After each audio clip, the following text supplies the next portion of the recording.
Well, thank you. Wow. Thank you very much.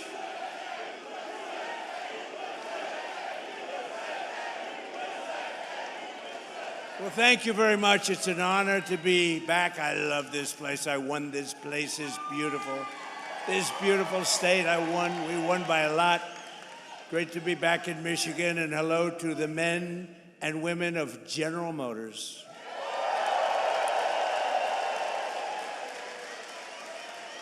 And before we begin, I have to say, so I had a wonderful father, right? And he was a hard worker. He was in the real estate business. And for him, super luxury. This is all he didn't want planes. They didn't have planes in those days, I don't think. He didn't want anything. You know what he wanted? A Cadillac every 2 years. This was to him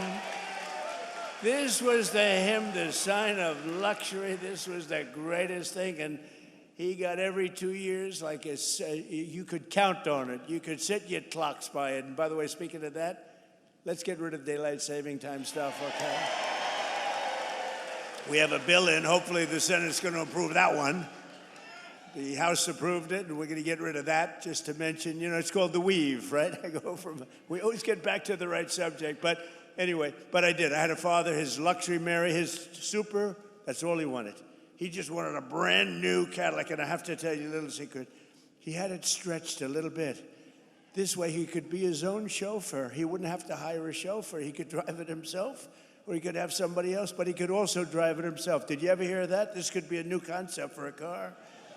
But I had a wonderful father, and he loved Cadillac, and I'm thrilled to be back in this beautiful state, and I'm honored to be the first sitting president to visit one of the most storied places in the history of American automaking, and that's the world-famous General Motors Proving Ground. And we just got back. We watched some cars, and they are beautiful cars, but I was very also impressed with, that was the largest piece of asphalt I think I've ever seen. I've seen a lot of big asphalt, but I've never seen one that big. I said, you gotta be kidding.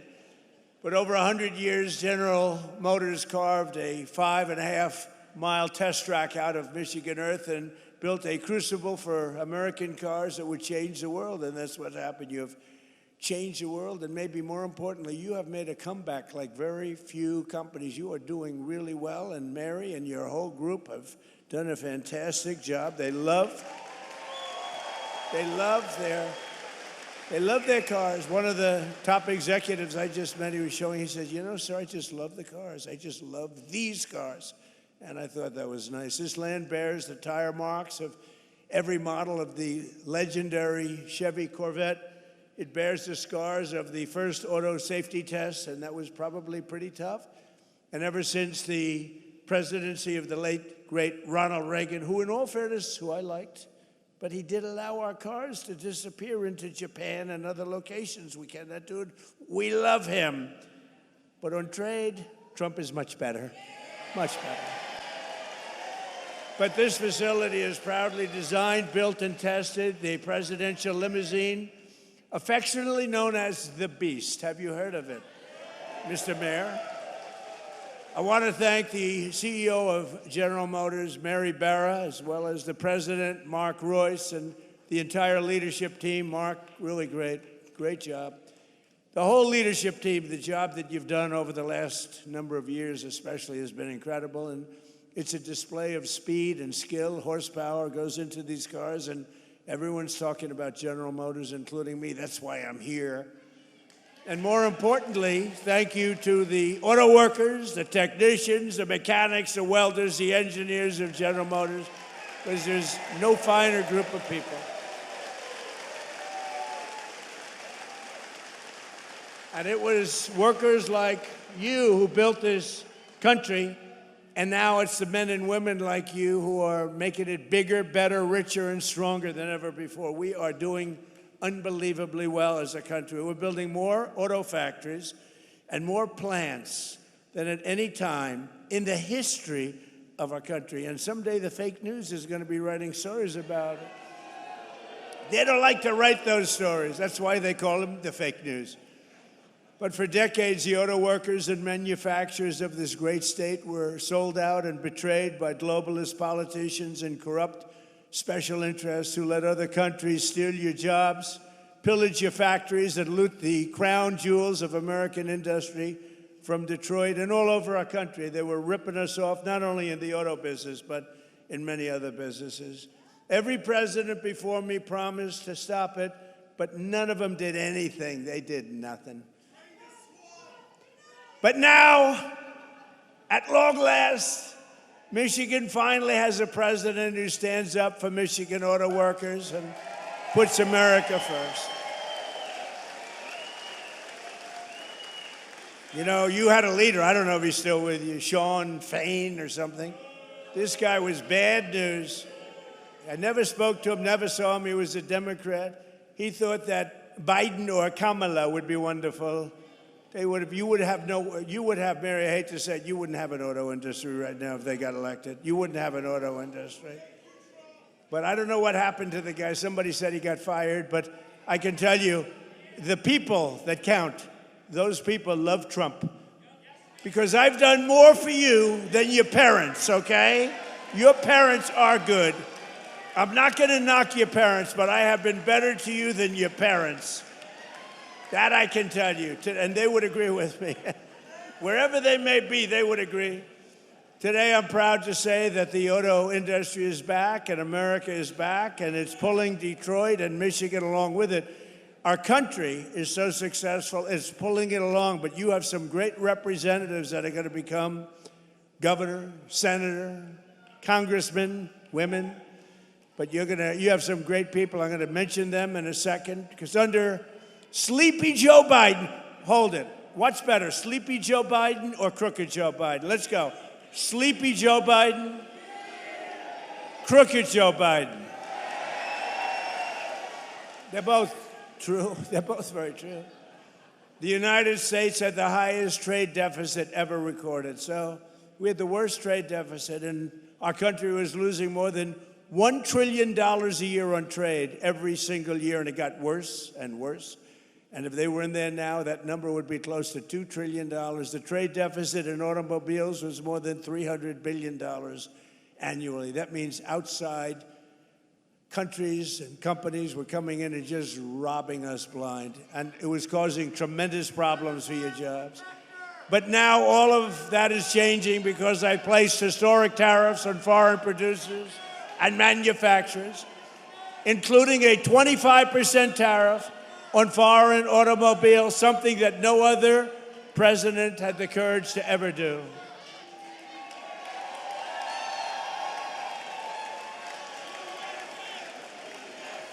He's a communist. He's a communist.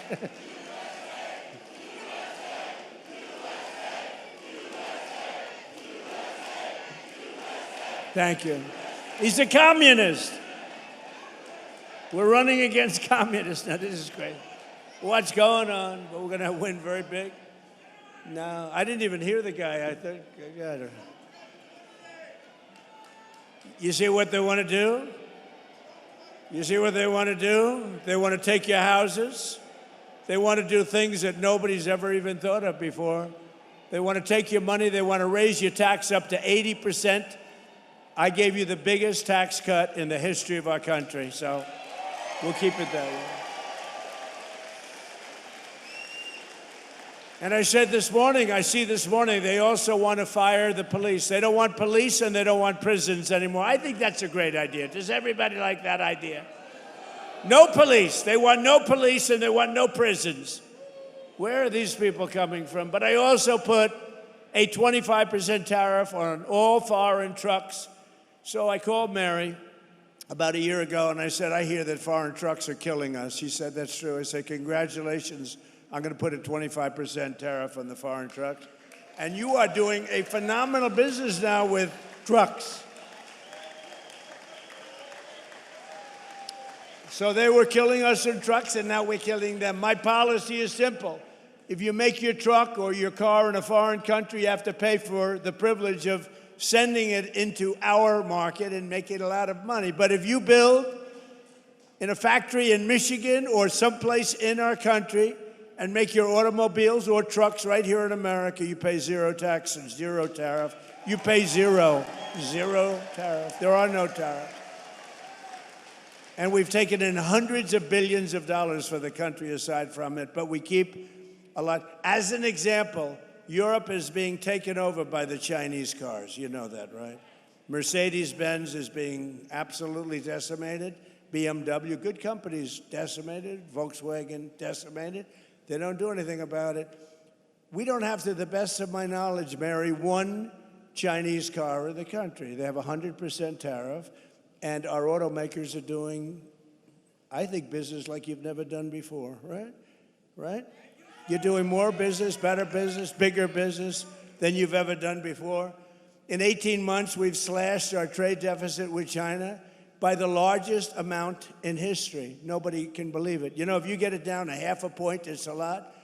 We got our trade deficit down by 71%. 71%. Worldwide. 1 year ago, our country was dead, and now we are the hottest country anywhere in the world. We're the hottest country. Everybody is respecting us. You know, they respect us again. They respect the United States. I think they respect us more than they've ever. We did this in a year and a half. In 4 long years of Sleepy Joe Biden and his crazy administration, they're communists. They were communists. That was the beginning. He wasn't, because he had no idea what the hell was happening. They said, Joe, let's go communist. He said, what is that exactly? They got less than $1 trillion. So think of it. In 4 years, they had investment of less than $1 trillion. 4 years, less than $1 trillion. In 1 year, my administration secured commitments of more than $19.2 trillion from all over the globe. Think of that. 1 year, 19.2. If they got in, and they were essentially, they didn't think of themselves as communists, but they were. But now you have down and out communists. I mean, these people are down and out. And remember, you go communist, nothing good happens. That's been proven for 1,000 years using different names. But right here in Michigan, General Motors is expanding operations at its Factory Zero. Do you know what Factory Zero is? What the hell does that mean, Mary, Factory Zero? You're going to have to explain. In Detroit, to produce some of America's most iconic vehicles, including the Chevy, well, I hear it's good, Silverado, right? The Silverado, really hot, right? It's going to be hotter after today. The GMC Sierra, the world-famous Hummer. I got to look at some of these. In fact, I said to Mary, how about sending me a couple? And one and only the Escalade. You know, we ordered, I think, 250 Escalades, right? We ordered 250 Escalades. That's so we look sharp in those cavalcades, you know? We look sharp in those Escalades. Our guys are very spoiled.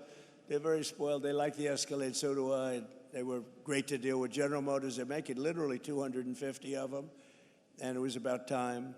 In 2026, GM increased truck and SUV production by 20%, and in the past 2 years, the company's invested $9 billion in bringing factories home to the USA. They're coming back home because, frankly, when they build here, there's no tariff. It's really not complicated. A lot of people don't understand that. They say, oh, what does it mean? They have no idea. They don't have a clue. But Mary understood it. Her whole group understood it, and they're coming back home where they belong. So I just want to congratulate General Motors. That's why I'm here today. I'm very proud of General Motors. For years, you watch companies move production from America down to Mexico. Mexico. I love the way there's a very nice president of Mexico. You know that. She's very nice, and she speaks beautifully, and she calls it Mexico. So I said to a group the other day, and we will stop all business going to Mexico. And they didn't know what the hell I was talking about. It didn't come out as well, Sean. It didn't come out as well. This is a great gentleman, heads up transportation. He's also world championship tree climber, 5-time champion tree climber. Can you imagine? I only hire these crazy people that do things like that. He was the lumberjack. He was the world champion going up a tree 100 feet, right? That's high. I saw an old picture of you doing it. I said, he's crazy. That's why I like him. but he's a 5-time world champion. You know who that is. So, and his wife maybe is even superior, a big star of television, Rachel. She's doing all right. Sean Duffy, Rachel Campus Duffy. But, you know, I liked him a lot. I always liked him. But when I heard he was a world champion of a tree, but any kind of world champion I'm okay with. When you're a world champion of anything, but that's pretty good.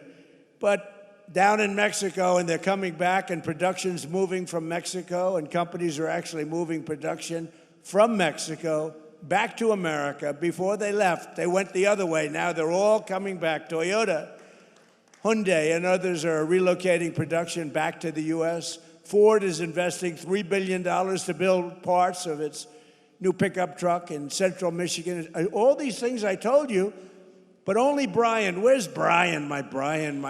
Come here. Get up here, Brian, will you please? He's the only guy that believed me. But boy, did he believe me. I wanted to just hop over. Come on, don't worry about it, Secret Service. He's okay. Come on up here, Brian. See the way he can do that? Look at that. He evaded Secret. I'm sure they're thrilled. Come here, say a few words. Thank you, Mr. President. Well, we can thank this gentleman right here for all these jobs coming back, and I hear it all the time from all my connections at all the different auto plants around the Metro Detroit area. Jobs are coming back to America. You know, Kamala Harris was running against this guy when he ran for re-election. She wanted to get rid of the internal combustion engine, and crazy Sean Fain endorsed her. So we've got to change the mindset. We've got to build, if they want to sell in our market, they got to build it in our market. And that's what this guy told them. So thank you, Mr. President. It's because of you, you saved our domestic auto industry. Thank you.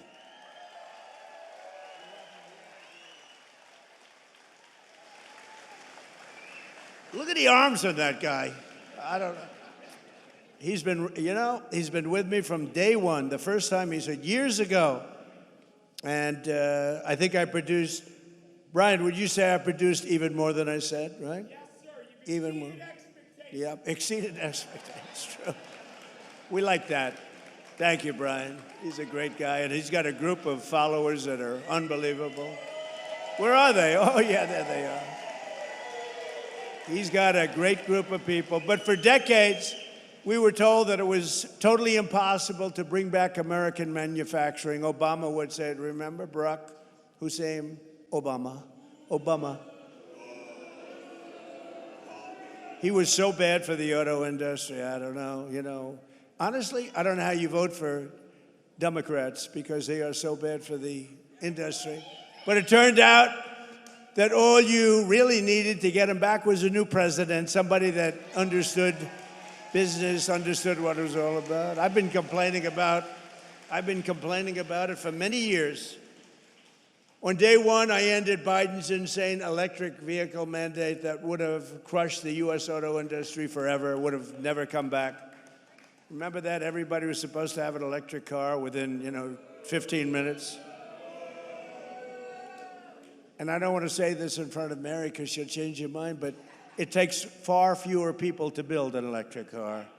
That doesn't mean they work better, but it takes. And if you want an electric car, they make electric cars too. But if you want to buy a combustion, if you want to buy anything you want, they make. We don't want to do that stuff. But right now, we've been right on that bet. I said, no, it's not going to happen that way. I terminated Biden's disastrous CAFE fuel standards. You know what that is? That was a short road to bankruptcy for every single car company in this country, and a total disaster that would have killed the internal combustion engine. They wanted it dead within 5 years. As long as I'm president, that will never happen, but it's going in the opposite direction. Remember, we have a 1,000-year supply of gasoline. China doesn't. We have 1,000 years. We have more gasoline. We have more oil. Now, when you add Venezuela to it, we really have more oil. One day. And Venezuela's been great. They've been doing a great job. We're working with them. Take millions and millions of barrels of oil. But they're doing well, and we're doing well. One day. A lot of people were against that war. We don't want the Venezuela. Why are you doing what you did? After we won in about 48 minutes approximately. They said, oh, that was a good move. Well, the same thing's happening in Iran. People just don't see it. We have destroyed their Navy. We've destroyed their Air Force. We've destroyed their leadership. We've destroyed their anti-aircraft weaponry. Their drones are being made at a rate of about 7%.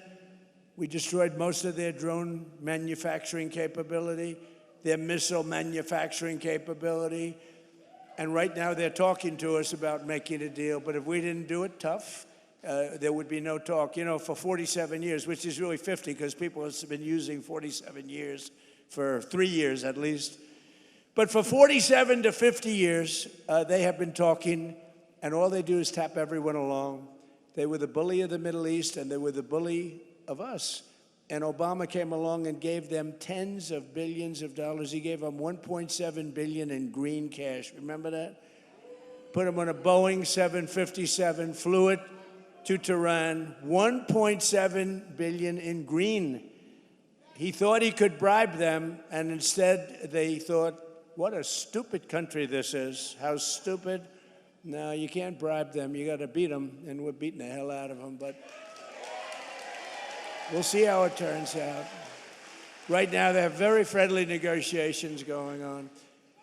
And by the way, how good is our Navy with a blockade? Not one boat gets in. We have a blockade. They'd love us to, please, we don't want the blockade anymore. They're saying, please, please, no blockade. And I approved the single largest deregulatory action in American history, repealing what is known as the endangerment finding, which will save American families an average of almost $3,000 on new cars, SUVs, and trucks. What a difference. And today I'm giving all American car companies the right to build what are known as tiny cars. You know what that is? These little, because I go over to Europe and I see these little cars all over the place. And I say, why aren't we making them? They send some over. But Sean Duffy, the Secretary of Transportation, has just cleared it. I was with him on the plane. I said, Sean, did you clear that? No, sir, not yet. I want it done now. Oh, it's done, sir. He knows what. He's very smart. He's a very smart guy. No, but you're all cleared, Sean? So your company, Mary, if you want, I mean, you have the choice. It's a tiny little, beautiful little car.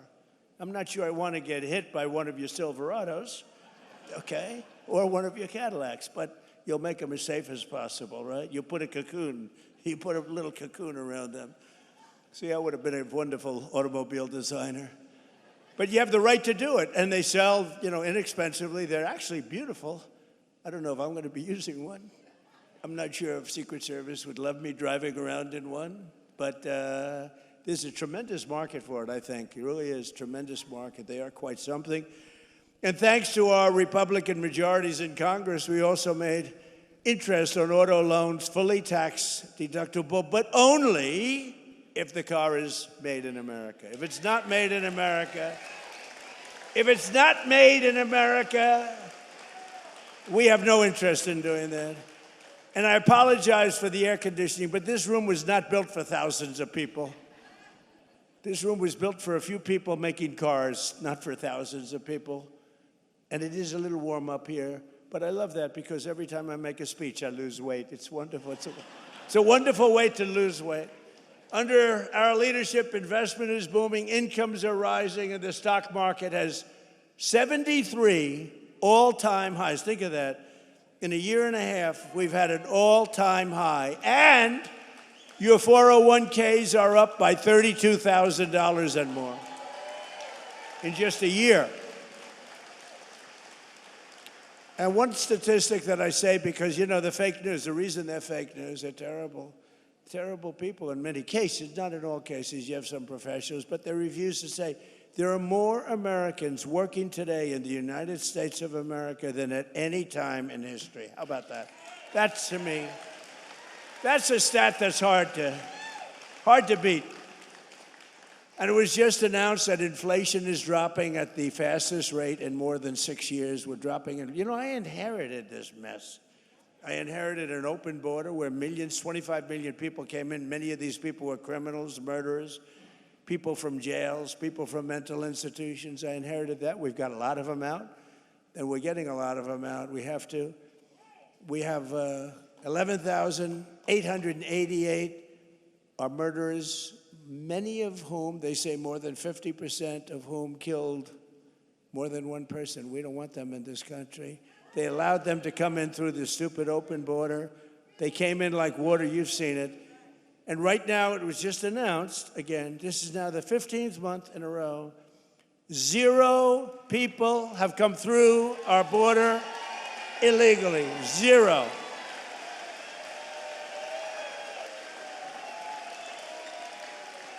But it all started, I won the election. We won in a landslide, by the way, and won this state so big. This is always a hard state. I don't know why it's hard to win, but it seems to be for Republicans, but it probably won't be anymore. We have great candidates. But, it's really amazing. They always try and blame me for high prices. I have my first news conference. I win. I have a news conference like a day later. And I say, any questions? Why are prices so high? You have to understand. I just got there. They say eggs. I remember eggs. Eggs were like 4 or 5 times higher than they were a few years ago. You couldn't get eggs. They wanted me to use plastic eggs for the Easter egg hunt because they were unable to get eggs. And I said, we'll take care of it, and we got it taken care of quickly. Now eggs are much lower than they were when we first started. And that's true with everything else. And you'll see how true it's going to be after we get rid of the nuclear threat of Iran, which will be very quickly. But I had nothing to do with it. They have this term. So here I am. I'm one day in office, and the fake news goes, affordability, affordability. I said, what's affordability? What's that all about? Prices are too high. I said, we're here for less than 24 hours. But we've brought down prices. Last week, it was announced that inflation's gone down faster than at any time in the last 6 years. When the fuel comes down, which it did for a little while, then they didn't behave, and I had to go back, and now they're behaving again. It's like playing a banjo. But every day we're fighting to put more money in your pockets, and that's what we're doing, and we're doing it better than anyone. At the same time, we're making this country safe, because we're not going to let lunatics have a nuclear weapon. You want to see disruption? You want to see some disruption? But with the help of our Republican majorities in Congress, I proudly signed the largest tax cuts in American history for the second time, because in my first term, we had the greatest economy in the history of our country.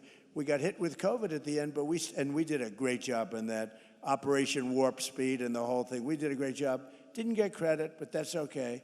But we had the greatest economy in the history of the country, and we're blowing it away this time. We're blowing it away. You're going to see the results very soon. I'm a little bit upset because in 2.5 years, you may have a different president. May.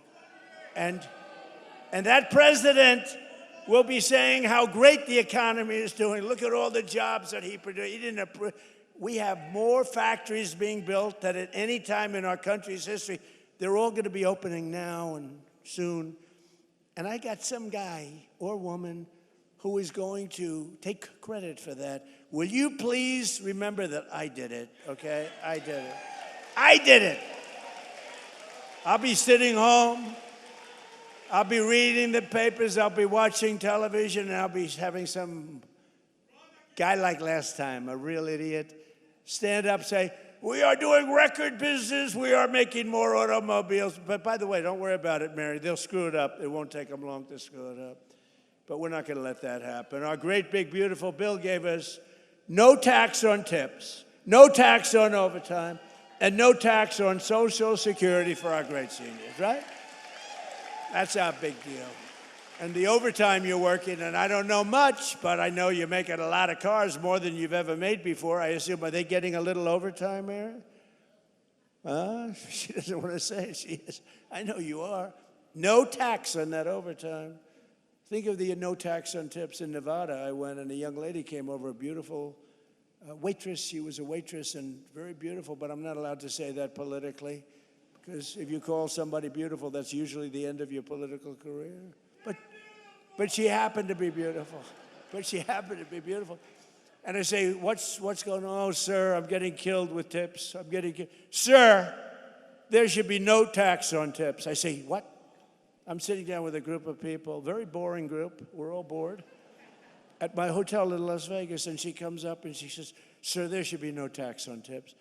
I say it one more time. And I went outside, and I spoke to the fake news that follow me all over the world, looking for me to make one little mistake. If I make one little mistake, if I mispronounce a word, which doesn't happen often, if I fell, oh, they're waiting. They would love to. Because I knock. You know, you can't fall every single time you come up on a dais like Biden did.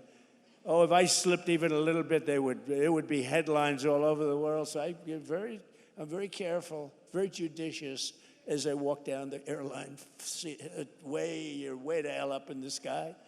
Go nice and slowly.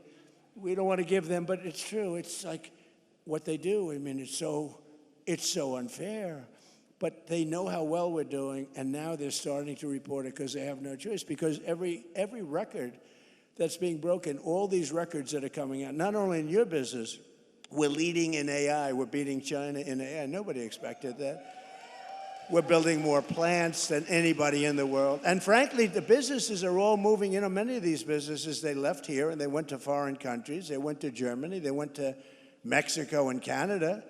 They went to Japan. They went to South Korea, car businesses, a lot of businesses. And now they're coming back home where they belong. And according to a report released just last week, the great big beautiful bill saved more than 170,000 Michigan jobs. You saw that. Think of that.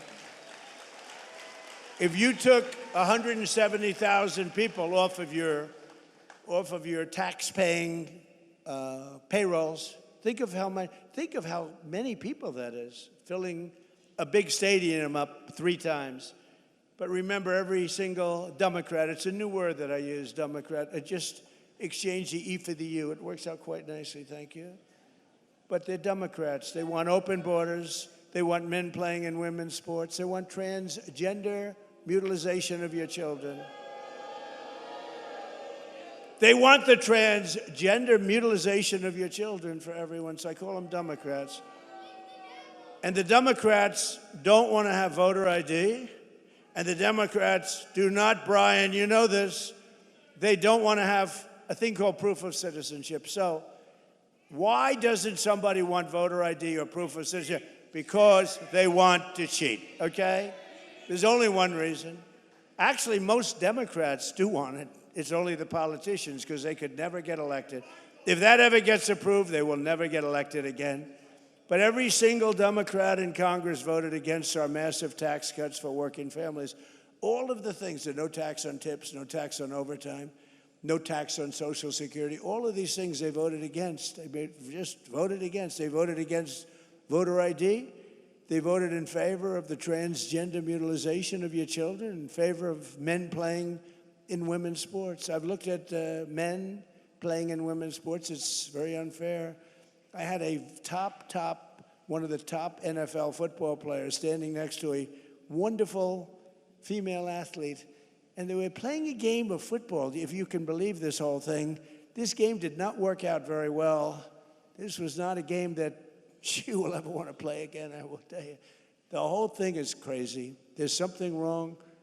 These people are crazy, and we can't let them get into office and ruin our country. We can't do it.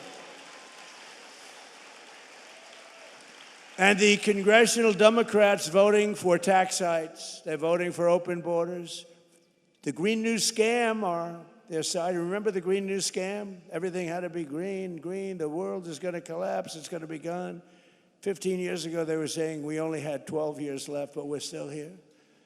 But they're siding with the radical left communists taking over the party. They want, in other words, the normal socialists who can destroy a country, too.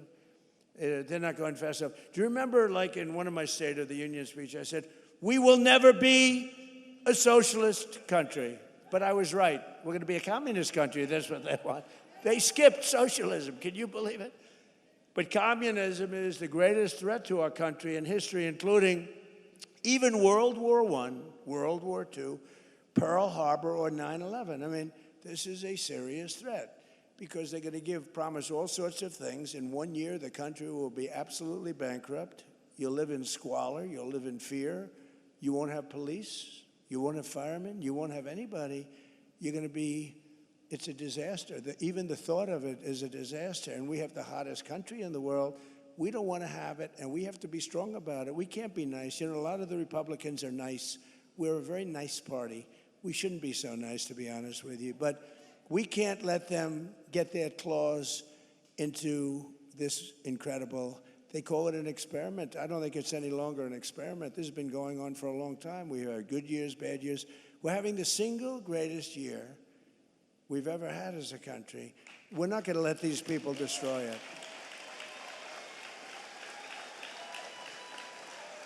And you know the other thing, I'm just thinking now, you know, I do a lot of these speeches and I end up reading about 20%. Isn't it nice to know that you have somebody that doesn't have to read a speech?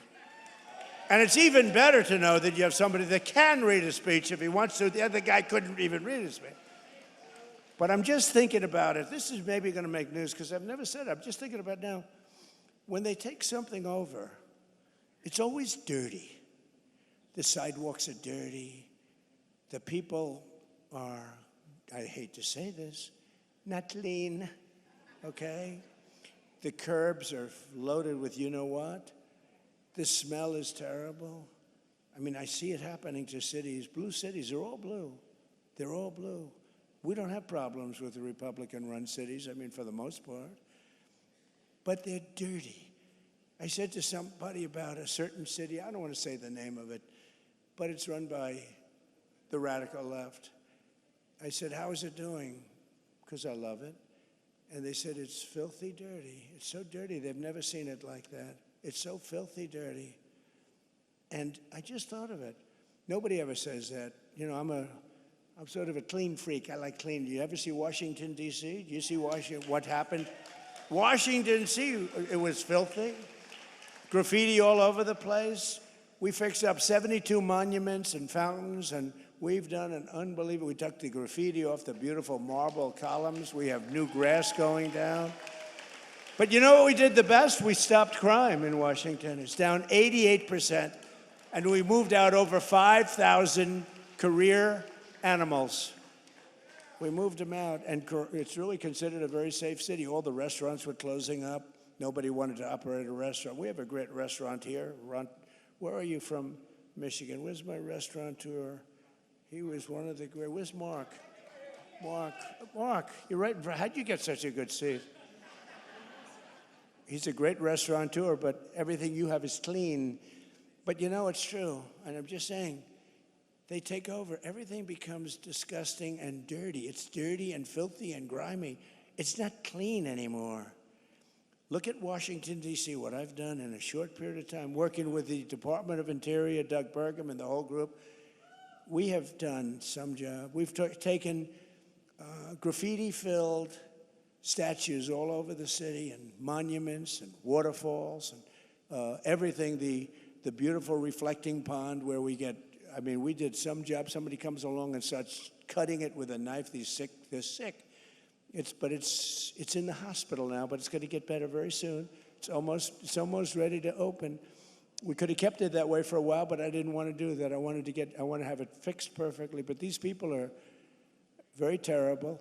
But think how beautiful Washington, D.C. is. But the most important thing is we have very little crime.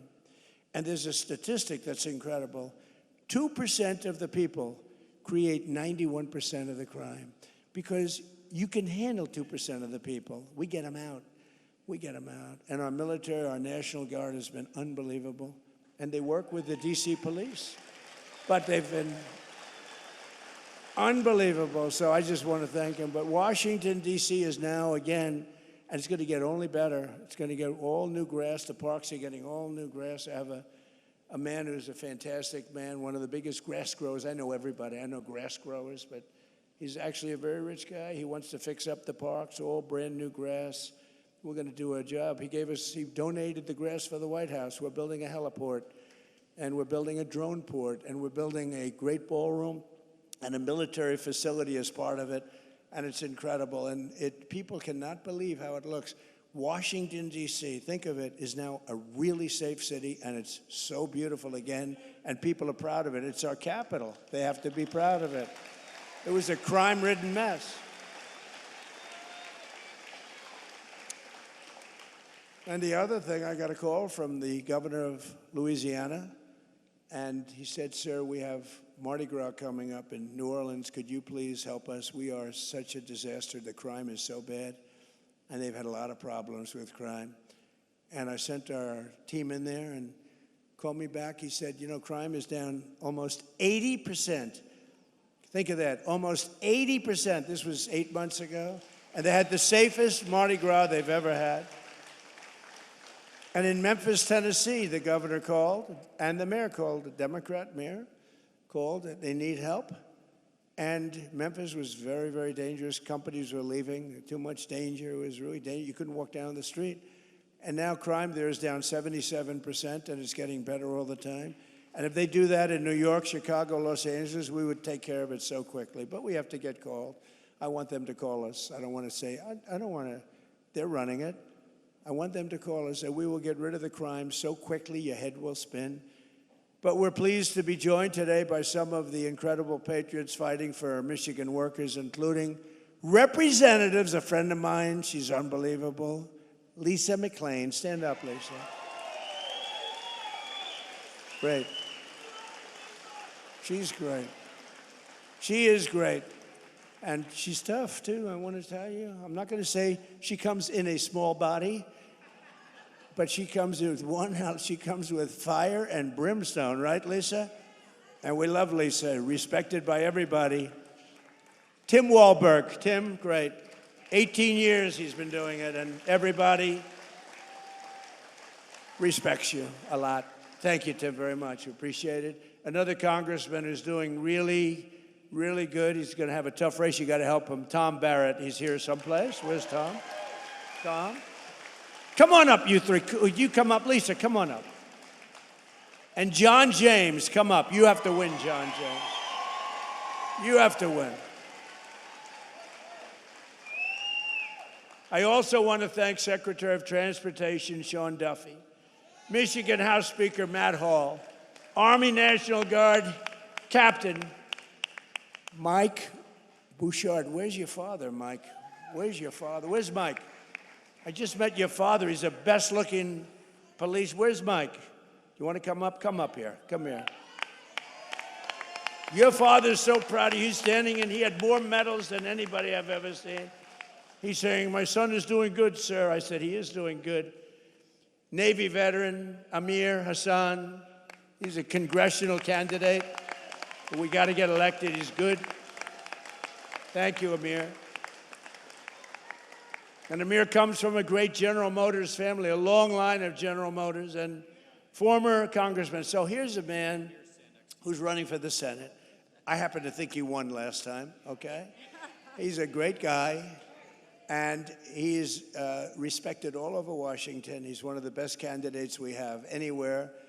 He's smart, he's tough, he's fair. His name is Mike Rogers, and he will be a great senator. Mike, come on up. Come on. I'll let a couple of them say a couple of words. I'll be right back. Is that okay? Come on up here, Mike. Say a couple of words. Well, thank you, Mr. President. Thanks for gracing your presence here at the General Motors facility and bringing jobs back. Yeah, you bet.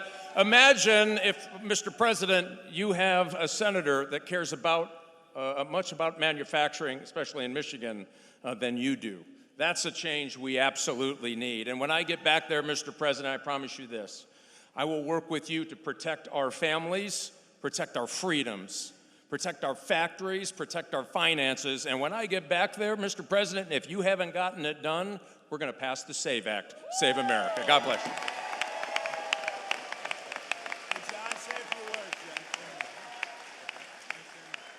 Well, again, thank you, Mr. President, for coming back to Michigan, where you've won 3 times. We very much appreciate your leadership. And as governor of the state of Michigan, we're going to be matching those Trump accounts. We're going to be taking care of our children. We're going to be matching those. You know, we have a president who keeps his promises.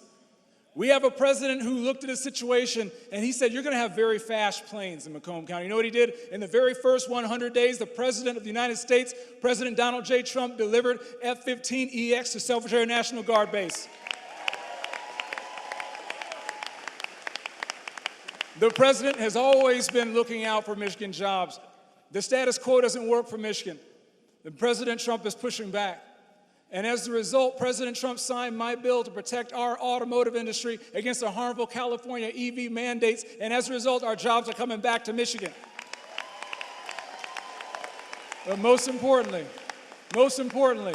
the president, because he's the best deal maker the planet has ever known, President Donald Trump has got $19 trillion of investment back in the United States of America, but because of the failed policies of Gretchen Whitmer, a lot of that investment is not coming back here. We're working with you, Mr. President.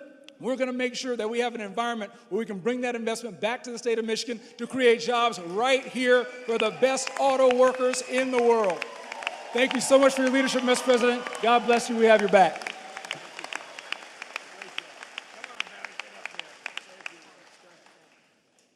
Thank you, Mr. President. Thank you for coming back to Michigan, and thank you for putting our men and women who build things first and foremost in the American economy.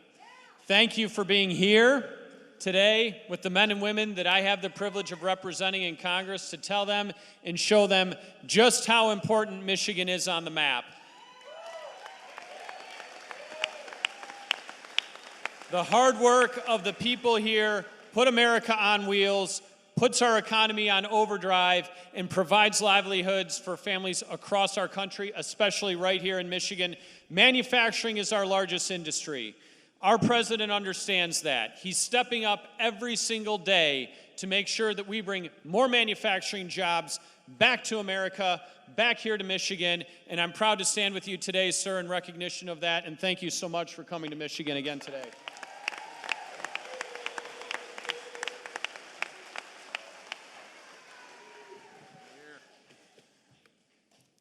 Talk about the American dream.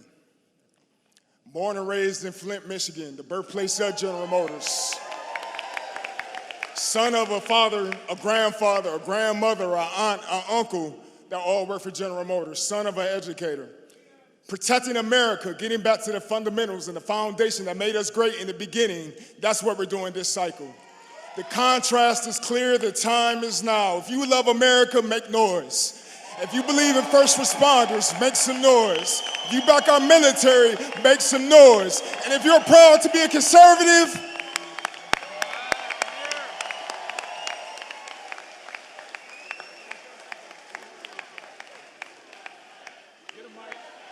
USA, let's go, baby. We are putting this country back on the map because we have a leader who stands up for us. Mr. President, thank you for coming to Michigan, but I also have to say thank you for defending our military and putting us in a position to succeed. This time last year, I was in Iraq. During the 12-day war, you put our military in a position to succeed because you gave the troops what we needed to survive. So my friends and I are home, sir, because you put us first. And you put Michigan first as well.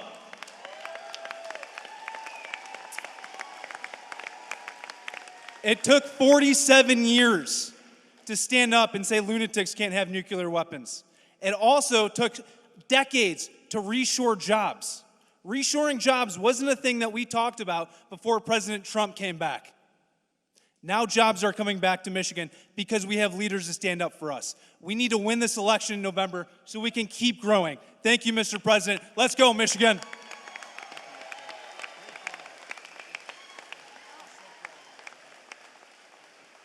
I didn't bring my box, so I apologize.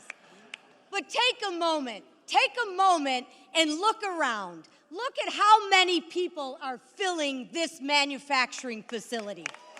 And why is that? That is because we love this country. And I'm going to share with you, if you love this country, you have got to get out there and make some noise. You have got to get out there and vote. You have got to get out there and tell your friends, your neighbors, anybody who will listen, that this is an election between common sense and communist crazy. And the leader of our party, President Donald J. Trump, isn't resting on his laurels. Promises made, promises kept. He told you he was going to secure the border. What did he do? He secured the border. He told you he was going to make his tax cuts permanent. And what did he do? He made your tax cuts permanent.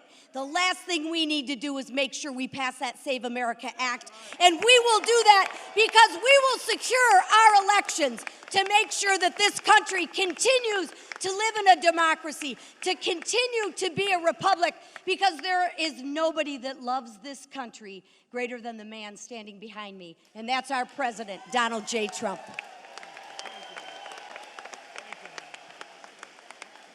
I never want to go behind Lisa, that's for sure. But as dean of the Michigan delegation, you can see why I'm proud of this delegation and the ones that we're going to bring to this delegation, and even one we're going to bring to finally be an ally over on the other side of the House, that little body over in the Senate, a guy we can talk to who understands America, who supports this president, that is eminently supportable. And we say that out today. I'm also chair of the Education and Workforce Committee. We have a president who understands workforce. That's why he's here with all of us. He understands education. That is not indoctrination for communist crazy. And that's what we're seeing today. So let me say this to you as chair of the Education Workforce Committee. We're here today trying to educate you, to educate others, to get out and work, to get this team in place so the final 2 years of this president, maybe final 2 years of this president, will be so memorable that we won't need to worry about the future. Let's get out and work as a workforce for freedom.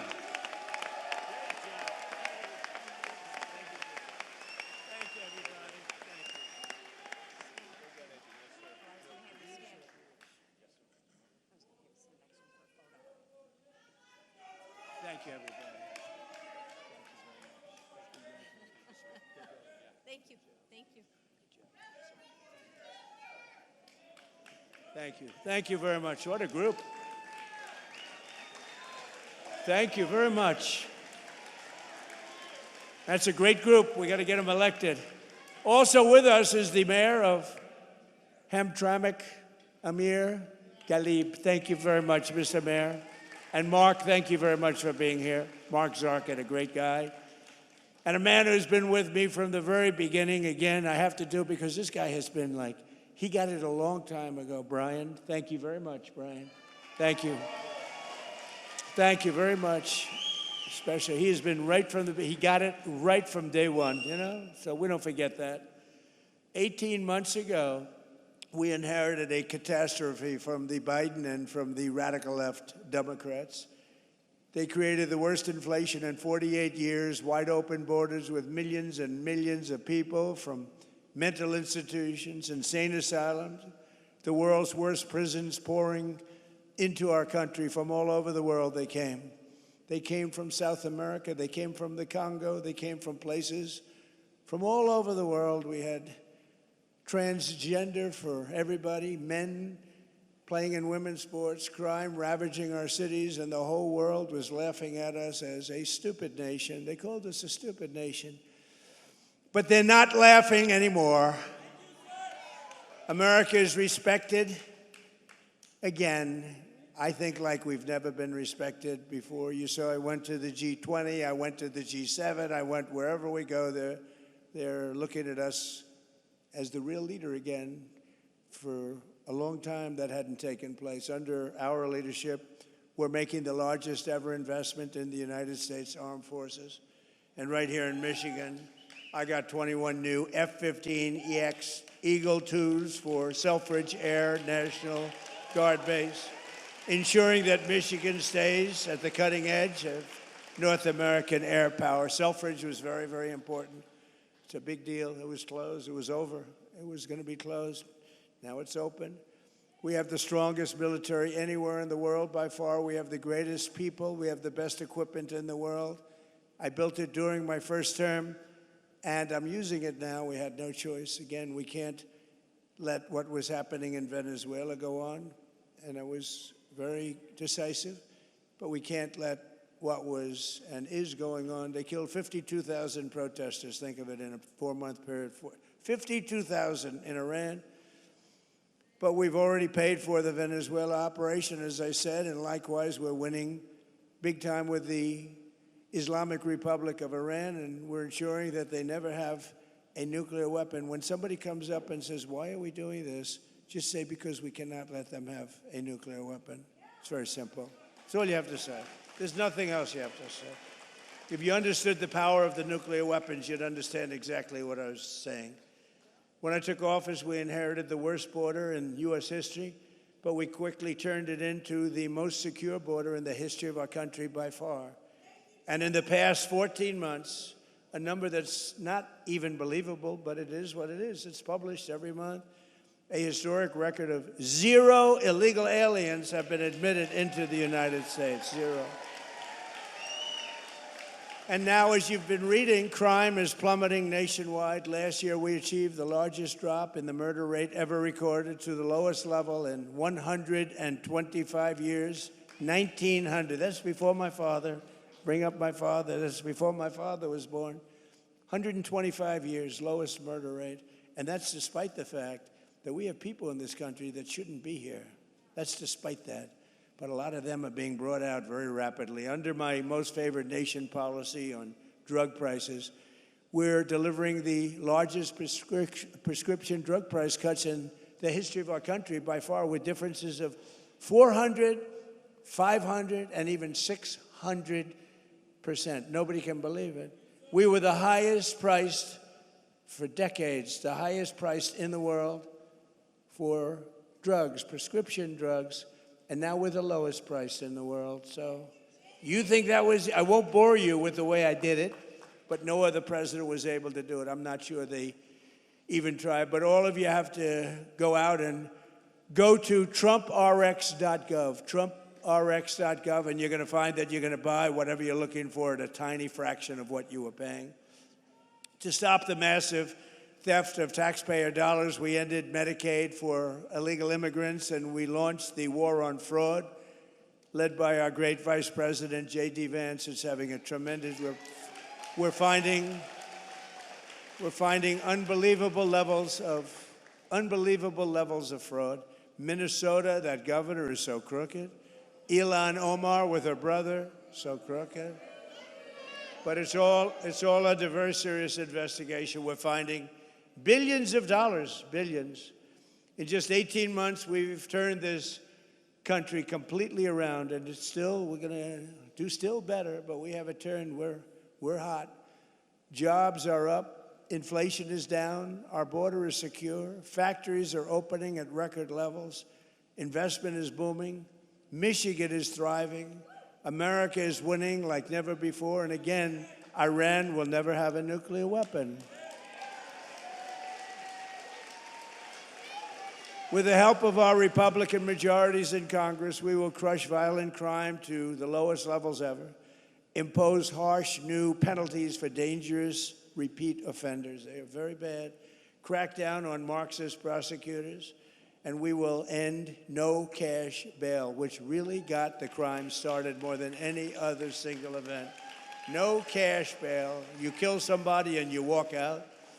We will pass the Great Health Care Plan. That's what it's called, the Great Health Care Plan, to stop all payments to big insurance companies and give the money directly to you, the people, so that they can buy their own health care, which will be much less expensive and be a much better health care.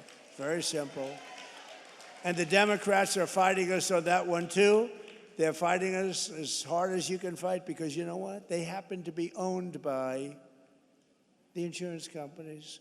The insurance companies receive billions and billions of dollars a year. They own the Democrats. And the Democrats, they don't want to debate it. They just want to fight it. And we want to give the money directly to the people, and you go out and you buy your own health care. You'll get great health care and have lots of money left over. And we will continue to remove dangerous criminals, drug dealers, human traffickers, and child predators from our country. And we will always stand with the heroes of ICE and Border Patrol. They are heroes. The abuse they're taking. If you saw some of the people they have to deal with, if you saw the toughness and the craziness and the, boy, oh boy, the roughest people really in the world, they were led into our country by Biden and the group. By probably, I don't even know if he knew. I don't even know that he knew people were coming in. I don't think they told him. But they were coming into our country, and they are the roughest people in the world. Remember, they used to say, oh, foreign people don't commit crime. They make our criminals look like babies. It's the only thing good about them. They make our people look like absolute babies. But they are, you don't get rough, Tren de Aragua, the roughest in the world. They cut off people's fingers so they don't make a phone call. You're going to make a phone call? I'd like to call the police. Boom, their fingers are gone. These are the roughest and worst people in the world. They're out of here. We've got them largely out of here. We can never let that happen again. Could never let it happen. Single most difficult thing that I've had to work with. And finally, we will pass the Save America Act through the Senate, hopefully the Senate. Call your senators and put pressure on them. We won't get one Democrat senator to get you voter ID with photo. Need a photo, be nice. So they, okay, good. You know, they want to, if they did ID, which they don't want to do, they don't want a photo. Why don't they want to? You know, at the Democrat National Convention, they had an identification card that was bigger than most of the people's chest. It was hung on a chain with a picture and every fact about this person you can imagine. But for voting, our most sacred thing, you don't need, they say, voter ID. So we want voter photo ID. And we want all voters showing proof of a thing called citizenship. Isn't that nice? You read recently in New Jersey where tremendous numbers of people were found out that they were on the voter rolls totally illegally, and that's all over the country. That's nothing compared to what's going on in California and Minnesota and so many other states. And hopefully there will be no mail-in ballots. Mail-in ballots are inherently corrupt, except for illness, disability, military deployment, or travel. If you're in the military, you're far away, absolutely. If you have to go someplace, absolutely. But mail-in ballots have proven to be a disaster. We're the only country in the world that in this form does them. There's no other country in the world because they're crooked. They pass through too many hands. When you go to a voter booth, even me, I went to vote. Sir, may I please see your identification? Sir, I'm so embarrassed. I know you're Trump. Please, do you have some identification? I don't want to lose my job. I whipped out, I was lucky, I had some kind of a card on, man, and I didn't even know, but I gave it, thank you, sir. So I'm so embarrassed. She kept apologizing. I said, don't apologize. You're doing your job. That's what you're supposed to be doing. It was so beautiful.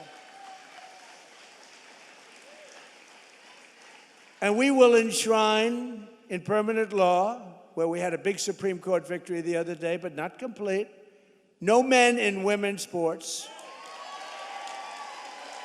and no transgender surgery, and the mutilization of your children. They mutilize your children.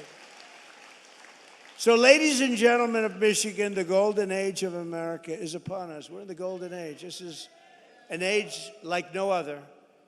And the men and women of the American auto industry and General Motors are leading the way. And I'm so proud of it because, as Brian and others in the room know, I fought for this for years. I was here 25 years ago. I got Man of the Year. Oh, by the way, the press questioned that, and then they found out it was true, actually. And I made a speech, and all I talked about was, why are you letting them steal your auto industry? I said, your auto industry is being stolen. It's going to Germany and Mexico and Japan and South Korea and Canada. Why are you letting it happen? They stole over 50%. It's all coming back. Who would think it's all coming back? It's all coming back right now. More plants being built than at any time in the history of our country. With your help and patriots all across this magnificent land, we will make America powerful again. We will make America wealthy again. We will make America healthy again. We will make America strong again. We will make America proud again.